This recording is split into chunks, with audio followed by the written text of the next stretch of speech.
हाय बच्चों, क्या आपको अब तक YouTube पर ऐसा वीडियो मिला है जिसमें आपको नोवेल का समरी, कैरेक्टर्स और थीम्स का एनालिसिस किया गया हो, वो भी एग्जाम के पॉइंट ऑफ व्यू से, और साथ ही ये भी बताया गया हो कि इस नोवेल से रिलेटेड आप किसी भी आंसर को अपने एग्जाम में कैसे लिख सकते हैं। अगर आपने अब तक इस टाइप की कोई वीडियो नहीं देखी है then do continue with me, because इस वीडियो में मैं आपको ओथेलो नोवेल का ये चारों चीज़ें बताने वाली हूँ, समरी, कैरेक्टर्स और थीम्स, और ये भी कि एग्जाम के पॉइंट ऑफ व्यू से आप कैसे आंसर को अटेंड कर सकते हैं। ठीक है, सिर्फ इस नोवेल में ही नहीं, मैंने बहुत सारी नोवेल्स एक्सप्लेनेशन की है। लिंक्स जो है डिस्क्रिप्शन बॉक्स में आपको मिल जाएंगे। हर एक नोवेल का एक्सप्लेनेशन मैंने इसी तरह से किया है, डिटेल के साथ। और अपनी इस एक्सप्लेनेशन में मैं आपको ओथेलो से रिलेटेड हर एक ईच बारीक जानकारी दूंगी जो आप अपने एग्जाम में यूज कर सकते हैं। अगर इससे पहले भी आप मेरी कोई वीडियो देख चुके हैं तो आपको अंदाजा होगा कि मैं किस तरह से एक्सप्लेन करती हूँ, लेकिन अगर आप फर्स्ट टाइम ये वीडियो देख रहे हैं तो प्लीज देखिएगा, आपको बहुत अच्छा लगेगा मेरा एक्सप्लेनेशन। यूट्यूब पर आई डोंट थिंक सो अब तक का इतना डिटेल एक्सप्लेनेशन आपको किसी भी वीडियो में मिल पाएगा। बट और इंग्लिश ऑनर्स के बच्चों के लिए तो ये वीडियो बहुत यूजफुल होने वाला है, क्योंकि इंग्लिश ऑनर्स एक ऐसा ग्रेजुएशन कोर्स है जिसमें इसी टाइप की नॉवेल्स आती है। Because I was English honours student and pass out in 2017, तो इसलिए मैं आपको बहुत अच्छे से एक्सप्लेन कर सकती हूँ कि नॉवेल में क्या क्या होता है और उससे रिलेटेड कितना एग्जाम में आता है। ठीक है, या फिर उससे रिलेटेड आपको कितना पढ़ना चाहिए और कितना आपको नहीं पढ़ना चाहिए, क्योंकि नोवेल इतनी लेंदी होती है, बच्चे पूरी नोवेल पढ़ जाते हैं लेकिन जो एग्जैक्ट पॉइंट्स होते हैं एग्जाम में एक्सप्लेन करने के लिए वो उनको पता नहीं चल पाता। तो मैं जो भी कैरेक्टर आपको मैं अपनी वीडियो में एक्सप्लेन करूंगी वो सिर्फ मेन कैरेक्टर्स होंगे। फालतू के माइनर कैरेक्टर्स मैं बिल्कुल एक्सप्लेन नहीं करती हूँ, क्योंकि उनका एग्जाम से कोई लेना देना नहीं होता और ना ही वो एग्जाम में आते हैं और ना ही आपसे पूछे जाएंगे। तो आप सिर्फ उन्हीं पॉइंट्स पर फोकस करिएगा जो आपके एग्जाम में आने वाले हैं, और इस वीडियो में आपको उसकी बारीक जानकारी मिलने वाली है। तो बने रहिए वीडियो के साथ, keep watching me till the end. Let's start our video. और मैं आपको सारे पांचों एक्ट एक्सप्लेन करूंगी, एक्ट 1, एक्ट 2, 3, 4, 5। ठीक है, बिकॉज ओथेलो नोवेल में जो है 5 एक्ट्स हैं, तो सारे मैं सीन वाइज आपको एक्सप्लेन करूंगी कि फर्स्ट सीन में क्या हुआ, सेकंड में क्या, थर्ड में क्या। ठीक है, तो इस वजह से भी आपको मेरी वीडियो में बिल्कुल कंफ्यूजन नहीं होगी। पीछे का बैकग्राउंड थोड़ा बेकार है, डोंट माइंड प्लीज। तो बच्चों, हमारा जो सबसे पहला कैरेक्टर है, फर्स्ट कैरेक्टर है, वो ओथेलो ही है। क्यों? क्योंकि ये क्या है, हमारी नोवेल का, हमारे प्ले का हीरो। ठीक है, he is hero of the play, और नोवेल की भाषा में आप इसे प्रोटागोनिस्ट बोलते हो। अपनी बुक्स में आपने इसे प्रोटागोनिस्ट शब्द से पढ़ा होगा। ठीक है, तो जैसा कि अभी मैंने वर्ड यूज किया, पढ़ा होगा, इट मीन्स आप सभी लोग ये नोवेल पढ़ चुके होंगे इंटरनेट पे या फिर अपनी कॉलेज बुक्स के थ्रू, लेकिन फिर भी आपको हो सकता है समझ ना आ पाई हो, इसलिए मैं अपने वीडियो लेकर आई हूँ शुद्ध हिंदी में, ताकि आपको एक एक नोवेल के अंदर क्या हुआ है समझ आ जाए। तो ओथेलो है हमारी स्टोरी का हमारी स्टोरी का हीरो, और इसी के साथ ये क्या है, जनरल ऑफ वेनेटियन आर्मी या फिर मिलिट्री। ठीक है, क्योंकि ये जो हमारी नोवेल है ओथेलो, इसकी लोकेशन क्या है, विनाइस, ये एक जगह का नाम है। अब विनाइस है तो जो यहाँ के आर्मी होगी, उस आर्मी को क्या कहा जाएगा, जो सैनिक दल होगा, वेनेटियन आर्मी। ठीक है, तो वेनाइस जो एक जगह है, वहां एक वेनेटियन आर्मी है, और उस आर्मी का ये कौन है, जनरल, यानी कि सेनापति आप समझ सकते हो। ठीक है, ये है सेना, वेनेटियन आर्मी, और ये कौन है उनका सेनापति। नेक्स्ट है हमारी डेस्डेमोना। डेस्डेमोना कौन है, जैसे कि वो हीरो है वैसे ही ये हीरोइन है, हीरोइन ऑफ द प्ले, और नोवेल की लैंग्वेज में प्रोटागोनिस्ट है। ठीक है, साथ ही ये हमारी स्टोरी में बनती क्या है, वाइफ ऑफ ओथेलो, यानी कि ये जो ओथेलो है ये इसकी बीवी बनती है हमारी स्टोरी में। और इसी के साथ ये एक और रिलेशनशिप है इसका डॉटर का, किसके साथ, ब्रोवेंजियो के साथ। ब्रोवेंजियो भी एक कैरेक्टर है हमारा स्टोरी में, जो मैं अभी आगे लिखूंगी। यहाँ भी मैंने शॉर्ट पे लिखा है क्योंकि बोर्ड पे इतना स्पेस नहीं था। ये क्या बनती है हमारे स्टोरी में, wife of Othello and daughter of Brabantio की बेटी। तो आगे देखते हैं कि ये ब्रोवेंजियो कौन है। ठीक है, तो बच्चों देखो, ये दो मैं बता चुकी हूँ, और जो हमारा थर्ड कैरेक्टर है वो है प्रोपेंजियो। ये कौन है? डेस्डेमोना का फादर है, ठीक है, और ओथेलो का फ्रेंड, ठीक है। इसी के साथ ये एक और रोल है इसका, ये है मेंबर ऑफ। आप अपने साथ नोटबुक पेन जरूर लेकर बैठे, बिकॉज मैं चाहती हूँ आप हैंड टू हैंड नोट्स बनाते चलें, तो आपके लिए इजी रहेगा समझने में। मेंबर ऑफ सीनेट, ठीक है। सीनेट क्या होता है? जैसे हमारे यहाँ पार्लियामेंट होती है, ठीक है, वैसे ही इनके यहाँ सीनेट है, यानी कि सांसद। एक टाइप से आप इसे एमपी समझ सकते हो। तो वेनाइस में जो सीनेट है ये उन्हीं में से कोई एक मेंबर है, ठीक है। तो स्टोरी में इसका रोल क्या रहता है छोटा सा, वो अभी बता देती हूँ। ये दोनों वाइफ और हस्बैंड बनते हैं, लेकिन प्रोवेंजियो इनकी शादी के खिलाफ होता है, ठीक है। हालांकि ओथेलो इसका फ्रेंड है, फिर भी प्रोवेंजियो ओथेलो से नफरत करने लगता है क्योंकि उसने उसकी बेटी से शादी की, ठीक है। तो अब आप लोग सोच रहे होंगे भाई जब फ्रेंड है और फ्रेंड ने ही तो शादी की है तो क्या बुरा किया। तो इसका रीजन भी मैं आपको जरूर बताऊंगी, वो तब जब मैं नोवेल एक्सप्लेन करूंगी। अभी तो आप सिर्फ कैरेक्टर समझिए कि कौन किसका रिलेशनशिप में क्या लगता है, ठीक है। क्योंकि जब तक आपको कैरेक्टर समझ नहीं आएंगे आप नोवेल को अच्छे तरीके से नहीं समझ पाएंगे। क्योंकि कोई भी एक स्टोरी समझने के लिए ना आपको उसके कैरेक्टर्स, उसके पात्र समझना बहुत जरूरी होता है। तभी तो जब आप अगर इंटरनेट पे स्टोरी रीड करते हो या फिर अपनी बुक्स में रीड करते हो, ऊपर से नीचे तक आपने कंप्लीट रीड कर लिया, तो बीच बीच में इतने सारे कंफ्यूजिंग कैरेक्टर्स आ जाएंगे, वो आपको कंफ्यूज कर देंगे कि ये कैरेक्टर कहाँ से उठ के आ गया और ये किसके रिलेशनशिप से आया है, ठीक है। तो इसलिए मेरे वीडियो को ध्यान से देखिएगा और एक एक कैरेक्टर का रिलेशनशिप भी आप ध्यान से समझिएगा। अब चलते हैं हमारे फोर्थ कैरेक्टर की तरफ। तो बच्चों कम टू नेक्स्ट, इयागो, ठीक है। स्पेलिंग है LAGO। इसे आप लेगो मत प्रोनाउंस करिएगा क्योंकि ये L जो है साइलेंट है, इसलिए हम इसे इयागो ही प्रोनाउंस करेंगे। तो ये कौन है बच्चों? इसका बहुत बड़ा रोल है हमारी नोवेल में। जैसे कि ओथेलो हीरो है, इम्पोर्टेंट रोल है, वैसे ही इयागो क्या है? विलेन है हमारी प्ले का, यानी कि इसका भी बहुत इम्पोर्टेंट रोल है। यानी कि इसके बिना और ओथेलो के बिना तो हमारी स्टोरी बन ही नहीं पाएगी, ठीक है। विलेन है प्ले का इसी, और साथ ही क्या है? ओथेलो का एनसाइन। एनसाइन क्या होता है? एक टाइप से आप बाया हाथ समझ सकते हो। वैसे तो इसका मतलब प्रतीक या कोई चिन्ह या कोई निशान होता है, लेकिन आप इसे ओथेलो का बाया हाथ समझ सकते हो, जिसपे आप आंख बंद करके विश्वास करते हो, ठीक है, ठीक है। या फिर और भी मैं अच्छे शब्दों में बताऊं तो ये क्या है? A commission officer of lowest rank in his Venetian army, ठीक है। तो देखो वेनेशियन आर्मी का जनरल कौन है? जनरल क्या बताया था मैंने आपको? ओथेलो है। और इसी आर्मी का जो सबसे लोएस्ट रैंक का कोई ऑफिसर होता है वो है इयागो, ठीक है।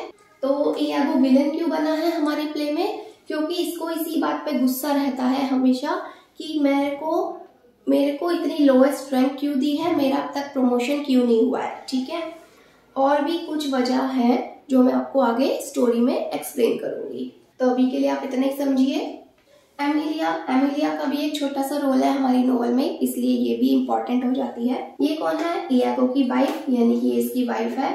हर्ट बनाया है मैंने, ये दोनों हस्बैंड वाइफ है। इसी के साथ ये डेस्डेमोना की मेड होती है। मेड समझ सकते हो, एक अटेंडेंट टाइप है जो उसी के साथ रहती है हमेशा और उसकी छोटी मोटी चीजों में मदद करती है, उसके काम करती है, ठीक है।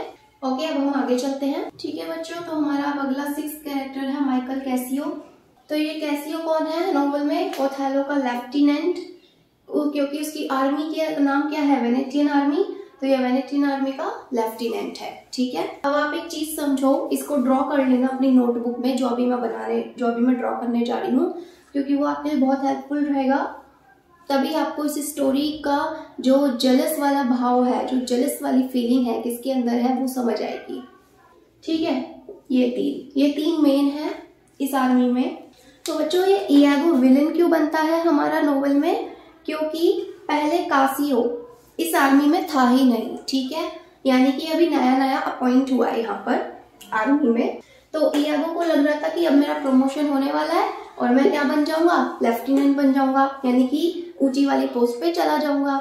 लेकिन ओथेलो क्या करता है, अचानक से किसी एक नए बंदे को हायर कर लेता है, कासियो को, किसकी पोस्ट पे, लेफ्टिनेंट की पोस्ट पे, यानी कि ये जो इसकी पोस्ट है वो इयागो से ऊपर है, ऊंची है, इसलिए इयागो इससे किलसने लगता है और ओथेलो से तो वो नफरत करने लगता है कि इसने मेरी जगह पे कैसियो को लेफ्टिनेंट बनाया, जबकि मैं इतने टाइम से इस आर्मी में कितना पुराना होकर काम कर रहा हूँ, फिर भी इसने मुझे लेफ्टिनेंट ना बनाकर इस नए लड़के को लेफ्टिनेंट बना दिया जिसको कोई एक्सपीरियंस तक नहीं है, ठीक है। तो इस वजह से ये अपना बदला लेता है स्टोरी में इन दोनों से, और वो बदला कैसे लेगा, कैसे अपने गेम्स खेलेगा, चाले चलेगा, षड्यंत्र करेगा, वो सब हम स्टोरी में जानेंगे। तो अभी कैरेक्टर्स 3-4 और बचे हैं, पहले वो कंप्लीट कर लीजिए। ये मैंने बीच में ही आपको इसलिए बता दिया ताकि ये तीनों आर्मी में हैं और किस किस पोस्ट पर है वो आपको क्लियर रहे। नेक्स्ट देखो रोड्रिगो। ये रोड्रिगो कौन है? ये एक नोबल मैन है विनाइस का, यानी कि ये किसी आर्मी का मेंबर नहीं है, लेकिन विनाइस में रहता है और वहीं का कोई एक सज्जन आदमी है, और वहीं पे इसकी मुलाकात जो है इयागो से होती है। तो इयागो इससे वादा करता है स्टोरी में कि तुम टेंशन मत लो, मैं डेस्डेमोना से तुम्हारी शादी कराऊंगा, क्योंकि रोड्रिगो क्या है, ए जेलस सूटर ऑफ डेस्डेमोना। ये डेस्डेमोना को बहुत ज्यादा पसंद करता है, उससे प्यार करता है, लेकिन हमारी स्टोरी में तो डेस्डेमोना किसकी हीरोइन है, ओथेलो की है। ओथेलो और डेस्डेमोना पति पत्नी होते हैं। तो ये बात जानते हुए भी कि ये किसी और की पत्नी बन चुकी है, फिर भी ये इसे बहुत पसंद करता है और इसे पाना चाहता है, ठीक है। इसलिए मैंने क्या लिखा है, jealous sweater of Desdemona. Sweater मतलब वही प्रेमी। तो ये पूरी कहानी में सिर्फ डेस्डेमोना को पाने की कोशिश करता रहता है, किसके साथ मिलकर, इयागो के साथ मिलकर, ठीक है। स्मार्ट, दिखने में अच्छा होता है, रिच होता है, लेकिन फुलिश होता है, ठीक है। अपने दिमाग का इसने पूरी स्टोरी में इस्तेमाल ही नहीं किया, ये सिर्फ इयागो की बातों में चलता रहा और ये इसे बेवकूफ बनाता रहा, इसलिए ये एक फुलिश मैन भी है, क्योंकि इसने अपने दिमाग का कोई यूज ही नहीं किया है नोवेल में। ये हमारे लास्ट फाइनल कैरेक्टर्स हैं। बाइंका कौन होती है, उसका भी एक छोटा सा रोल है, वो एक प्रोस्टिट्यूट बनती है स्टोरी में, और उसका फेवरेट कस्टमर कौन होता है, कासियो, ठीक है। और कासियो इससे प्रॉमिस करता है कि हम दोनों शादी करेंगे, promised her to get married. फोंटेनो, इसका भी एक छोटा रोल है, ये क्या बनता है, गवर्नर ऑफ साइप्रस। साइप्रस क्या है, एक जगह का नाम है, प्लेस, जैसे विनाइस एक जगह का नाम है जहाँ पे ये स्टोरी लोकेटेड है, वैसे ही साइप्रस भी एक जगह का नाम है, ठीक है। इस जगह का भी हमारी स्टोरी में इम्पॉर्टेंट प्लेस है, जगह है। तो जितने भी मेन कैरेक्टर्स थे वो मैंने आपको बता दिए, जिन्होंने नोवेल में अपना रोल प्ले किया है, और इनके रोल के बिना नोवेल की स्टोरी पूरी नहीं हो सकती थी। और इनके अलावा जितने भी फालतू के कैरेक्टर्स हैं आप उनको बिल्कुल मत पढ़िएगा, उन पे ध्यान देने की आपको बिल्कुल जरूरत नहीं है, वो आपके एग्जाम में ना ही आएंगे और ना ही आपसे पूछे जाएंगे, सो इग्नोर दैम। तो अब कैरेक्टर्स के बाद फटाफट स्टार्ट करती हूँ आपकी समरी, और समरी खत्म होने के बाद थीम्स। तो बच्चों जैसा मैंने कहा था मैं एक्ट वाइज समझाऊंगी, तो हम अपने फर्स्ट एक्ट से ही स्टार्ट करते हैं। एक्ट 1। स्टोरी की लोकेशन क्या है, विनाइस, ठीक है। और ये हमारी स्टोरी शुरू होती है विनाइस में, रात में। रात का सीन होता है, एट नाइट, जहां पर इयागो और रोड्रिगो आपस में बातें कर रहे होते हैं। क्या बात करते हैं वो मैं आपको बताती हूँ, लेकिन दूसरी तरफ का नजारा भी आप देख लीजिए। जो हमारी स्टोरी के हीरो हीरोइन है, ओथेलो और डेस्डेमोना, राइट। ये दोनों क्या करते हैं, डेस्डेमोना घर से भाग जाती है, क्यों, ओथेलो से शादी करने के लिए, ठीक है। तो ये दोनों शादी करने के लिए भाग जाते हैं पहले से ही, दे एस्केप टू गेट मैरिड, ठीक है, क्योंकि डेस्डेमोना को पता होता है मेरे जो पिताजी हैं, कौन है पिताजी, ब्रोबेंजियो, वो कभी भी मेरी शादी जो है ओथेलो के साथ नहीं करेंगे। क्यों नहीं करेंगे? क्योंकि ये ठहरा सीनेट का मेंबर, ये सांसद का मेंबर है, तो ऑब्वियस सी बात है। ओथेलो कौन है? जनरल है, सिर्फ एक आर्मी का। तो एक आर्मी का जनरल से शादी क्या एक सांसद करेगा अपनी बेटी से? नहीं करेगा, ठीक है, क्योंकि वो ओथेलो को अपने लेवल का नहीं मानता। तो डेस्डेमोना और ओथेलो भाग जाते हैं शादी करने के लिए, और ये वाली बात, इनके भागने वाली बात जो है इयागो को पहले से ही मालूम होती है। और ओथेलो एक काम और भी कर चुका है पहले से ही। शादी के लिए भागने से पहले वो क्या कर चुका है? कासियो को लेफ्टिनेंट की पोस्ट पे अपॉइंट भी कर चुका है, ठीक है, कासियो को लेफ्टिनेंट ये बना चुका है। और वो कौन सी रैंक पे है? लोवेस्ट रैंक पे है,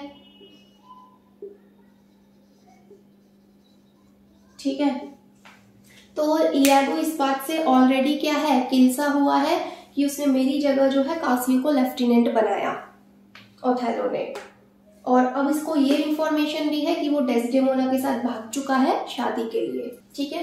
तो उस रात जो हमारा एक्ट 1 का सीन है वो रात में स्टार्ट होता है, और इयागो इतनी सारी इंफॉर्मेशन के साथ रोड्रिगो से बात कर रहा होता है, यानी कि इसको अपनी बातों में फंसा रहा होता है कि देखो मैं जानता हूँ तुम डेस्डेमोना को पसंद करते हो, ठीक है, मुझे मालूम है तुम लाइक करते हो डेस्डेमोना को और उसके साथ उसको अपना लाइफ पार्टनर बनाना चाहते हो, तो इसमें मैं तुम्हारी मदद कर सकता हूँ, ठीक है।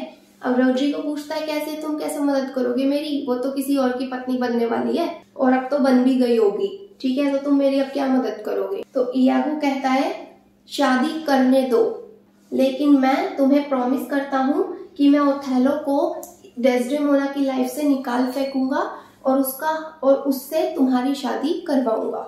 ये बोलता है तुम सिर्फ वैसा वैसा जैसा मैं तुमसे करने के लिए कहूंगा, और इसके बदले ये रोड्रिगो से बहुत सारे पैसे ले लेता है, ठीक है, यानी कि एक तरह से इसे लूट लेता है। इससे इसने बहुत सारे पैसे ऐंठ लिए और इसको क्या लालच दिया कि ये डेस्डेमोना से उसकी शादी कराएगा, ठीक है। यानी कि अब एक पॉइंट यहाँ हाईलाइट हो रहा है जो आप अपने एग्जाम में लिख सकते हो अगर इयागो का कैरेक्टर एक्सप्लेन करने के लिए आता है, तो कि जो इयागो की क्लेवरनेस है वो हमको फर्स्ट सीन में ही देखने को मिल गई। कैसे?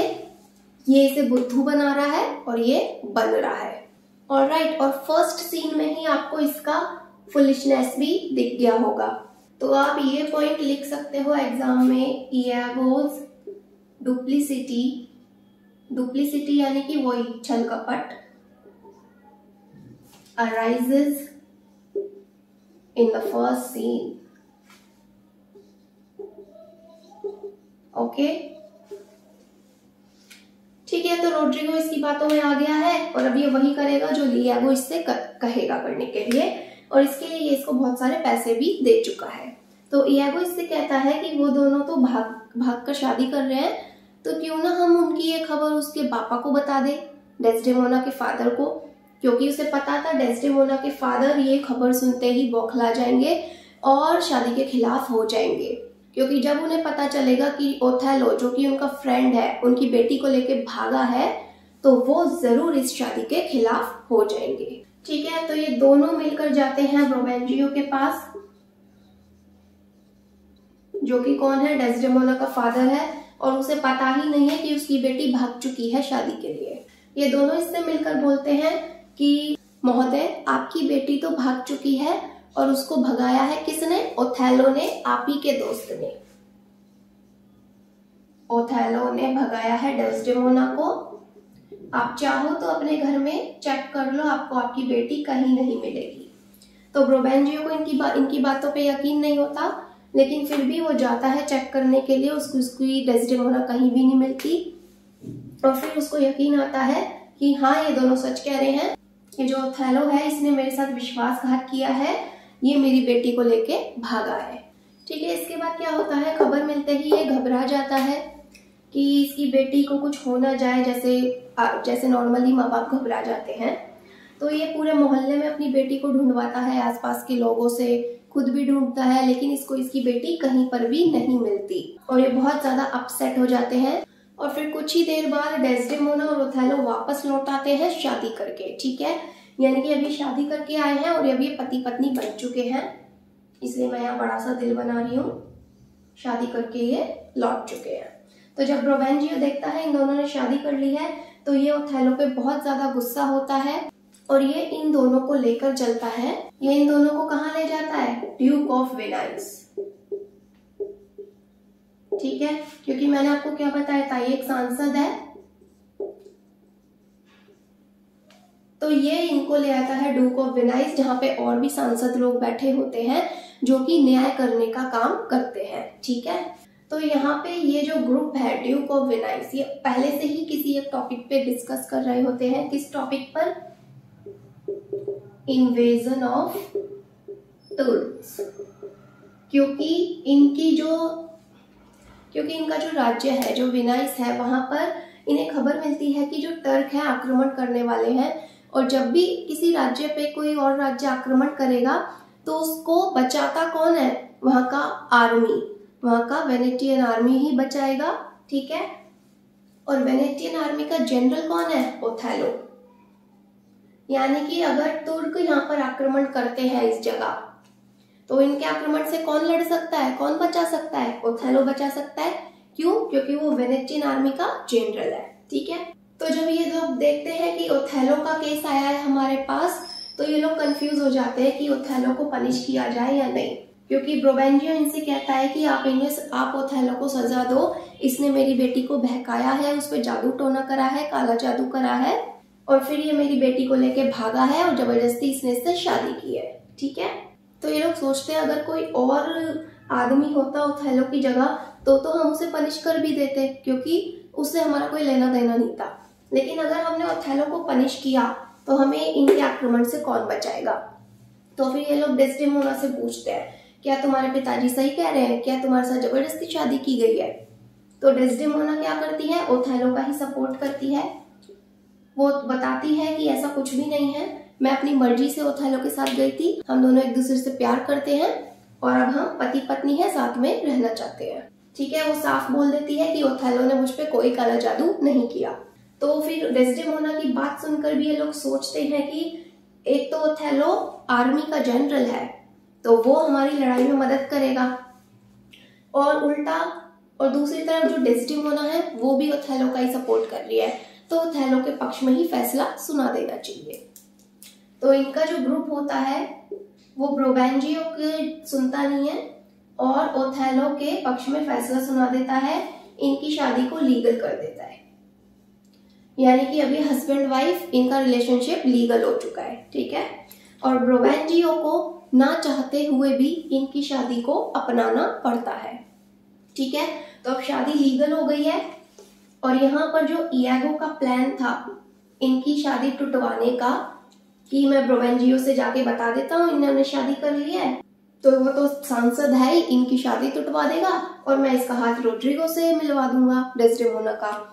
लेकिन अब क्या हुआ, यहाँ पर इसका प्लान फेल हो गया। क्यों? क्योंकि इनकी शादी को तो लीगलिटी मिल गई।